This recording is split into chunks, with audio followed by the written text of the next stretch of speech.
not an option for Nigeria and other West African countries or other third world countries. That's $56,000 more than anybody can afford, quite frankly.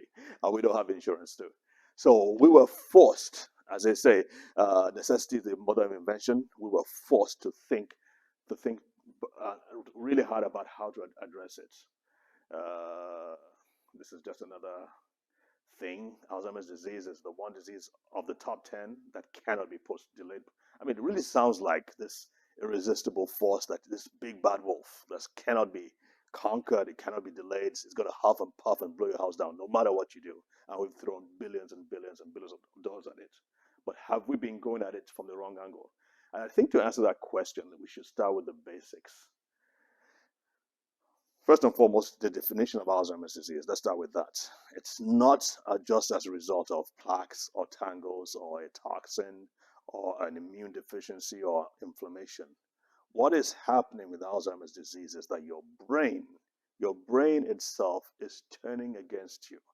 It is shutting itself down. It's almost as if a kill switch had been flipped, and there's a program, a self-suicide, a self-suicide, that's like an oxymoron, isn't it? A self-destruct program has been initiated, and that the brain is methodically, it's cold-bloodedly, single-mindedly, faithfully executing over a period of time. I'll say it again. It's as if the brain has decided at a certain point to switch itself off, and it's doing that in a sequence of predetermined steps that over time leads to the eventual death of the patient. So unlike cancer, unlike the other kinds of dementia, unlike strokes, it's not like some external thing is happening to you. The brain this time is the one doing it to you. And I think that has to be understood, because it gives you a clearer picture as to why these drugs and these other therapies are not working as they should.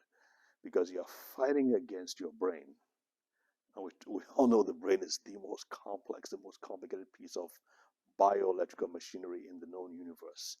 You cannot hope to win. The only way you can turn that back is to sort of coax, cajole, coerce, and probably even convince the brain to reverse course and to switch back on, as opposed to shutting itself down. So we're going to be talking about that some more. But again, let's look at the basics. That's the brain. The most basic part of the whole brain, how the brain works, is by a nerve cell called a neuron, passing information via signals. This is known as the synaptic cleft, or the synapse. This whole thing is called a synapse. A synapse is made up of two neurons working together. I kind of look at it as the basic family unit. So you think about it, the basic family unit, the basic unit of the nation or of the community is the family unit, the mother and the father and the children. So the synapse is really what makes the brain work. This has to happen. This communication has to happen. If you're thinking, if you're throwing a ball, if you're sitting down, if you're writing the way you are, and whatever you're doing, this process has to happen in the brain. Obviously, it's a lot more complicated. There are several billions of this happening, but that's what happens. The brain has a network by which it works. Again, this is the basic parts, and this is the network I'm talking about. So these are all neurons, all connecting. Some single neurons can have as many as 40,000 neurons they're connecting with, all for different purposes: memory, function, sleep, whatever it is. Again, that's the brain, and of course, that's the neuron. So what happens with Alzheimer's disease is that the brain is shutting down those connections. That's really what's happening. And once it's shutting down the connections, the neurons are dying as well, because the whole purpose for the neuron is to have connections. You can also relate that to life. The whole purpose of life is for you to be connected, to live. Man was never meant, or mankind was never meant to live in solitude. We tend to die in some way or the form or fashion if we're not connected. And they say that those who are tend to be single for a long time in life, tend not to live as long as people who are married. I'm just one example. Does happen, doesn't work in every case, but it is one of the things that they look at. It's so important that for well-being, you need to have connections. You need to have connections. Okay, so, and this is the end goal and end problem. The brain begins to shut itself down and eventually shrinks to about two-thirds or less of its original size. What triggers this program? Well, as we said, um, as Laura said, it's about 36, over 36 different things. But the point is this: a lot of things happening at once over a period of time. This movie just came out recently. Have you seen it? Okay, you're not a movie goer, are you?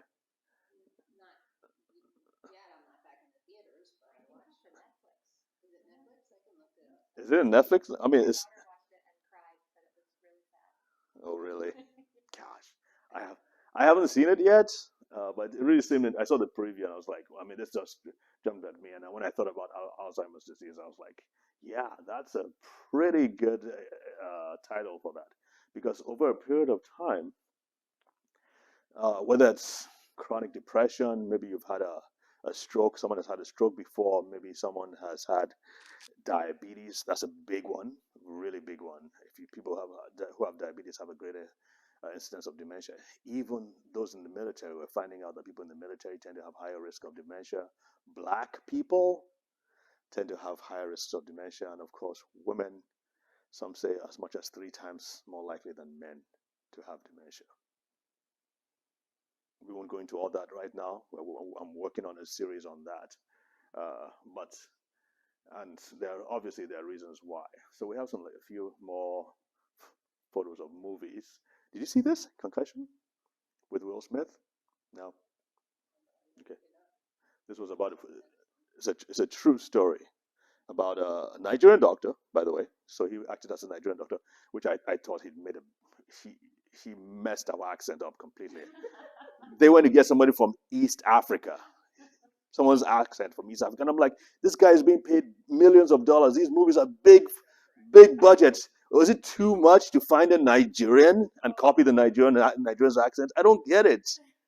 I was so upset when I heard him speak in the movie. I was like, this is not Nigerian. Anyway, so it's about the footballers. I mean, for after years and years of denial by the NFL, they came to realize that they can't, because of what he did.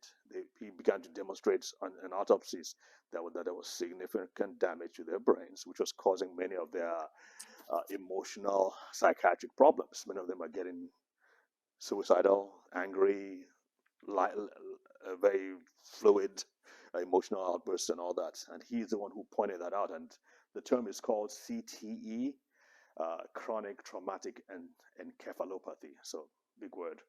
But basically, he coined it out, and that was a Nigerian doctor. And of course, I talked about the military. If you're in the military a lot, I mean, obviously they had risk, gunshots, Agent Orange, the stress, and all that, and so on and so forth. I mentioned diabetes. These are some obviously other chronic diseases too can predispose. So again, it's not one thing.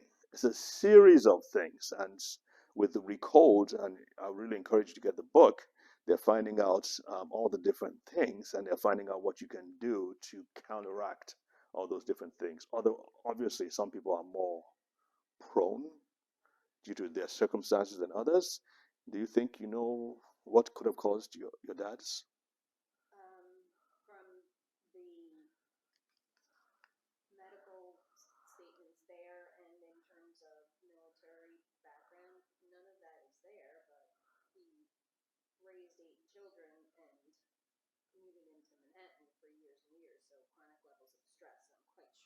Uh-huh. Anybody in his family? His mom died from dementia. How did you know her? You did. Okay. Okay. How old is your dad now? 83. Okay. So yeah, I mean, so obviously the genetic components could be part of it as well. Sometimes we don't know what it is, but obviously if you go in and you do the necessary tests, there might be some clues come out. So I call this the dirty dozen, and they all start with the letter I. And I probably won't go into them much right now. But what we know too, and this is where I come in a lot, because since we can't deal with a lot of them, we what one of some of the things we can deal with are with the insufficiencies. For instance, we know that in most cases the brain needs nutrients, needs specific nutrients, and so we can supply those nutrients. It can go a long way towards improving brain function. All right, so this is just okay. Let's go back. Oh, I don't know how to do that though. Okay. Okay. So which one did you miss?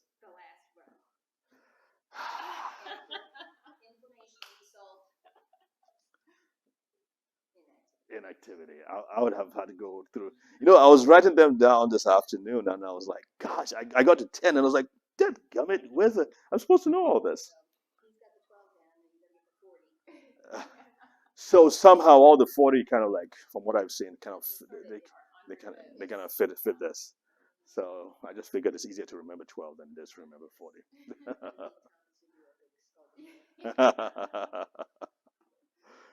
So at a certain point, the brain just switches off and decides, I'm done. So obviously, I mean, each of these things I mentioned earlier can cause problems.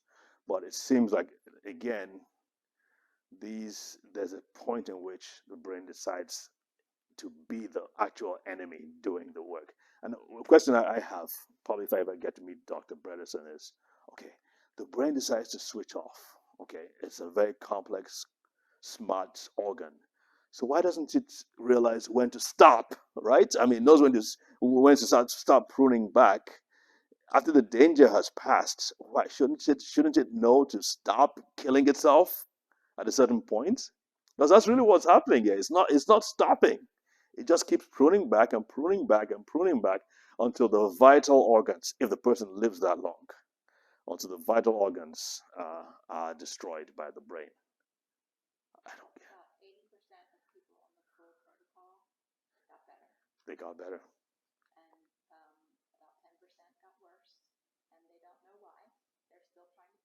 That's still a heck of a good.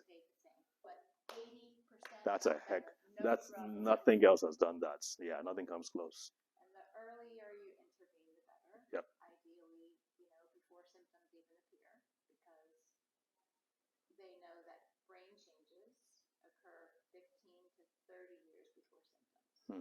Decades, yeah. So the damage, yeah.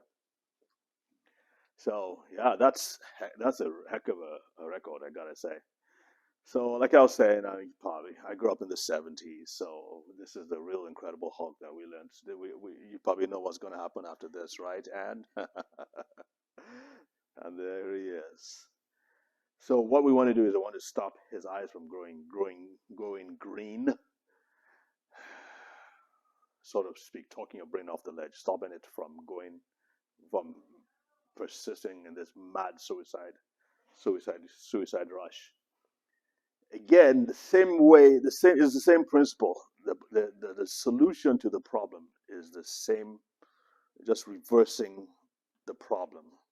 So if there are so many things that cause the problem, you again, just not to belabor the point, but you've got to address this from several different angles. Okay, so Dr. Bredesen and his Recode protocol, if you're fortunate enough to for your father to be involved in that protocol, that would be great. Again, because we don't have that kind of access back in my country and other countries like that, we have to deal with the most basic things. Uh, so there are 7 areas that we address. So basically, the way we see it is that the brain has its own needs. If the brain is faltering, if the brain is fumbling, we have to understand what are the things that support and make the brain work. What are the circumstances? What's the environment? What is it that makes the brain work the way it should? Then focus on providing the brain with those things and then standing back and watching it respond, if at all. And I have the 7 areas that we talk about here. So I'm going to explain to you why these are important. There are about 12, 13 systems in the body: the cardiovascular system, the musculoskeletal system, the digestive system, and so on and so forth. There. How far have you gone? How much time? You done? Well, you write fast, Anne. You're good. You are. Are you a teacher? Or were you a teacher? Ah, you see, that's it. Okay. Okay, so obviously we're dealing with the brain here. So it needs all the help it can get, like I said. Now, the brain, let's assume this is the brain here. This is the part of the brain that controls the rest. The brain gets impulses. Yep. Yep. So the brain gets feedback from the hormones, estrogen, and so on and so forth. It also gets feedback from the immune system.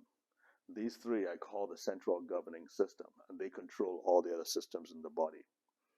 So for the brain to work, it must get support from the endocrine system and the immune system. So it's a continuous loop and feedback. For this, so we have to support each of these. All right, that's the endocrine system. That's the immune system. And we use a lot of what are known as nutraceuticals. Have you heard of that before? Okay, so nutraceuticals to strengthen the immune system, nutraceuticals to strengthen the endocrine system. And of course, there's no way those nutrients are going to get to the immune system, the brain, or the endocrine system if it doesn't go through the gut. So the brain needs nutrients for it to repair itself. The human body heals itself. You can also say the human brain heals itself, and proper nutrition provides it with the resources it requires to accomplish that task. And so the gut, the digestive system, is the way through which the nutrients gets into the body, right? If the digestive system needs to be empowered and strengthened as well. But it's not just about digestion. We're finding out that right here in the colon, the final part of let me stay tuned, not come too close. The final part of the digestive system it has what is known as the microbiome. It has the bugs, the whole collection of the good bugs and the bad bugs. Interestingly enough, that collection of microbiome is the same mass as the brain. So it's about it's about 3 pounds or something. About 3 pounds. The brain is about 3 pounds as well, I think. I get it. Anyway, it's about the total mass of the bacteria in the gut is the same as the mass of the brain, interestingly enough. And we know that the bacteria exert a tremendous amount of influence on the brain. Tremendous amount of influence. I discovered that when we started treating kids with autism and the kids with Down syndrome. We found out that simply in Down syndrome was the most dramatic. All we would give them are the probiotics, Down syndrome. And where they weren't able to speak before, or where they were peeing on themselves or doing all kinds of crazy stuff, they would switch just like that based on giving them probiotics. So the influence of the gut on the brain is absolutely remarkable, and it is a tragedy, in my opinion, that people that deal with the brain, neurologists, psychiatrists, even psychologists, are not taking this into cognizance, because it plays such a tremendous role in the whole brain-body connection. So the gut is very important, and also the mouth, the teeth. We now know that there are certain mouth infections that can lead to brain problems. Okay. So, and then there's another part too. You also want to consider that you're thinking about the cells themselves. So these are neurons. These neurons and these cells, they need energy, they need nourishment themselves. So yes, we've talked about the nervous system as a whole, and the digestive system, and the endocrine system, and the immune system. But the brain cells themselves have their needs, and you also need to think about addressing them as well. And so here are some of the most basic nutrients that we have found are super important for brain health. Omega 3s, obviously omega 3s. If you take all the liquid out of the brain, if you just the pure dry weight of the brain, 60% of that is made up of fatty acids. The brain is a lot of fat, and a very large percentage of the fat in the brain is made up of the omega-3 fatty acids. There are different kinds, but omega-3s carry the lion's share. Very, very important. And that's one of the differences between human milk and cow milk. Human milk has so much more of the omega-3s than cow milk does. Okay, human milk also has a lot more of the fiber undigestible fiber, and that's the baby needs to feed its good or his or her good bacteria. Last one here, the coconut oil. I don't know if you've heard about coconut oil for the brain. And co- I know that it's used for lots of different purposes, but I hadn't heard about the brain. But it makes sense. It's an oil. Yeah. so coconut oil, good. Coconut oil is a part of it contains what are known as medium chain triglycerides, which the brain seems to prefer. Okay, you've heard about ketones. Ketones are also some form of medium chain ketogenic diet. So those ketones are some form of the brain prefers ketones to glucose. If you were to give the brain the choice between the two, it would take the ketones every day of the week and twice on Sunday. Prefers that. Unfortunately, most of us don't get to that stage where our diets present the brain with ketones. So what this lady did, she said both her and her husband are doctors. Her name is Mary Newport. This is a book you might want to get. Um, they're both doctors. David, just a heads up, we have to be out of here in 5 minutes. Oh, oh wow. Okay, okay. They might be nice to us. I think they don't close until 8, but they told me that they sort of wrap things up. This time. Okay, got it. Maybe because it's a small group. Yeah. Okay, all right. I'll just move on.